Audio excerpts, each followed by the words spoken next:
yours truly, Kafui Danku, and welcome to Motivational Monday.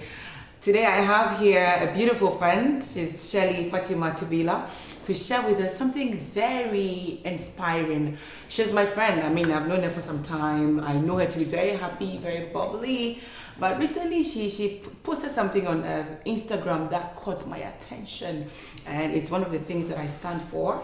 I have spent a lot of time in the hospital, so I know this will inspire somebody, especially people that are not very, feeling very okay at this moment. Shirley, welcome. I'm glad you made it. Thank you so much. Thank you so much. I am happy I'm here.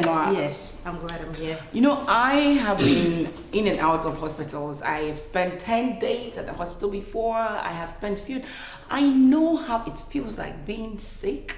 I know how, there was a time I even told my assistant after my 10 days, I spent 10 days at the hospital, I came back, I said, no, I personally want to believe right now that even our churches don't hear sincere prayers. I want to believe hospital walls are the walls that can have heard sincere prayers. When I saw your post, it really got my attention. I would want to share your story. I don't know, what's all that about? Okay, so it's a very long one. Mm-hmm. I'm gonna try and just make it short. Exactly. But okay, health. After that experience, I've always known that health is very important. But after that experience, I was like, you know what? When you wake up in the morning, you're breathing, you don't have a headache, you're okay, like you're fine. You can pick your phone, like we all do, go straight on social media and check everything that's happening, and you realize that you're okay. That moment, you should leave everything and just say, thank you, Jesus, or thank you, God. Because if you haven't been there before, right, you wouldn't know. Okay, what was that post about? Okay, so last year, exactly around this time, but at this time last year, I was healed by the grace of God, but that was the last year. From nowhere, you know, as women, we all go through menstrual cramps, right, you know, but mine is very bad. But this wasn't menstrual cramps because it wasn't time of the month. It was, I was done with it. But some way, somehow, I was just feeling very abnormal pains in my abdomen. So I called up my gynae. I said, Chike, listen, there's something wrong with me. I'm coming for you to check. He said, okay. I went, he checked. He was like, girl, I don't see anything. I don't know what's wrong with you. But deep down inside me, in my abdomen, I knew I wasn't okay. Right. But I was like, okay. So I went home. From the day I went home, the pain just got bad. It was so bad that I wouldn't be able to sleep. I can't talk. I just wouldn't be able to do anything. So I think after 6 or 7 days, exactly a week, I called him back and I said, doctor, listen, I know myself. I think there's something wrong. So I'm coming back again for you to check so you can tell me exactly what's wrong. Right. So I go, we do a scan. He was there with his assistant. We do a scan, and just when he finished with the scan, he kept quiet for a moment and looked at me strangely. So I was like, what's wrong? The first thing he said was, Fatima, where did you get this thing from? So I was like, what is it? He's like, okay, don't panic, but in very simple terms, I'm going to tell you what it is. You have a hemorrhagic cyst. Mm-hmm. And what is that? Well, let me just explain it, like for anybody out there to be able to understand. So it's like I don't even know. There's something wrong with the ovaries. Exactly, like it's just my tubes in the tubes in my ovary collecting blood. Ooh. That sounds complicated. Very complicated. And between the time that I went for the first check, and it was just 1 week, but there were two of them 6 inches big in just a week. It was unbelievable. I didn't know what it was. He just said, you know what, you can go on Google, just check, read about it. I was like, God, like, what is this? And the look on his face and the way his assistant was panicking just made me know that, no, this thing is really bad. So now the next step is we need to do a test to see if it's cancerous or not. That word. Exactly. That was the biggest part. I was like, God, me, cancer at this time, like, no, this just cannot be possible. So I was like, okay. let's do the test. But I'll tell you the truth. I panicked. Yeah.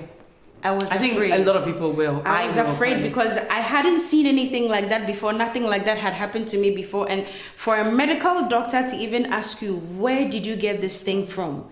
And to just even know that, okay, you have to do a test that would determine if it's cancerous or not, that was another thing. So I said, okay, if it's cancerous, what's going to happen? If it's not cancerous, what's going to happen? And he was like, okay, you do the test first.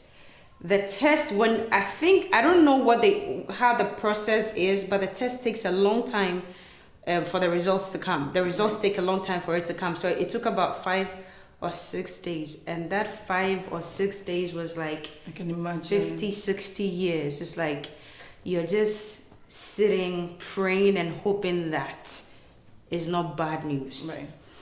So I remember I just got out of the hospital. Immediately I got in my car. The first person I called was my godmother. Oh. She just picked up and I said, Mommy, there's trouble. So then I narrated the story. She was like, don't panic. God will do it.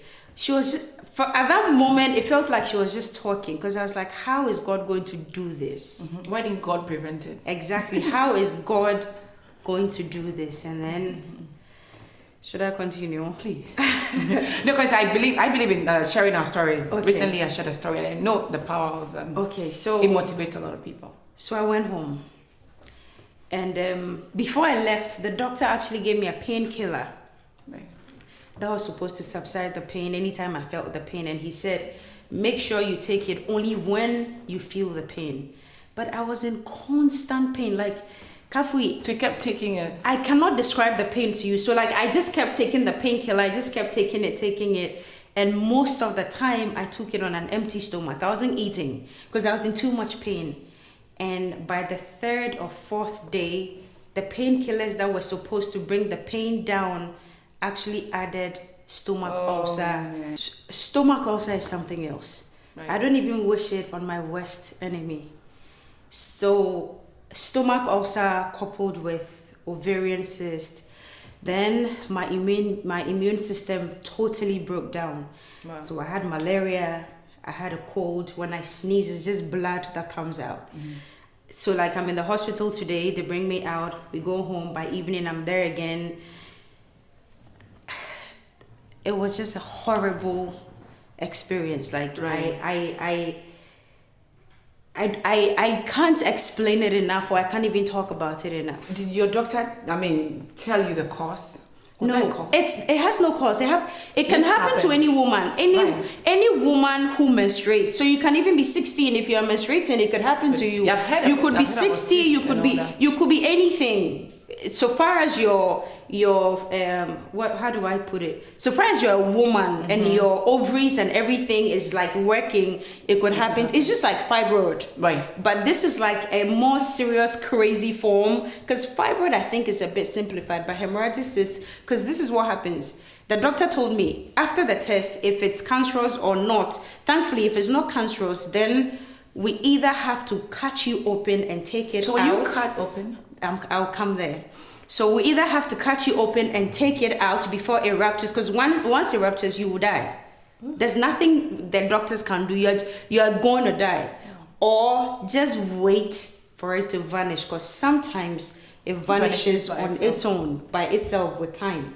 So it's like, okay, God, over to you. So I remember myself in my weakness, when I couldn't talk, when I couldn't do anything, I was just like, God, you need to come through for me. You said by your stripes we are healed. And you came to die on the cross of Calvary to take away my sickness, to take away my shame, to take away every infirmity in my body. Preach, sister. So that I will be whole. You've died, you are rose, and you are in heaven. You are taking care of me from there. So this is not my portion. This is a little bit funny. Take this. You know, that's what you need to do. This taught me something. You don't think you're calling God? I want to know. He's your father. You can call him. What about the others that died? He's their father too? Exactly. But you see, God deals with everybody differently. But one thing you need to do when you're praying is back it with faith. Promise I made to God on my sick bed also.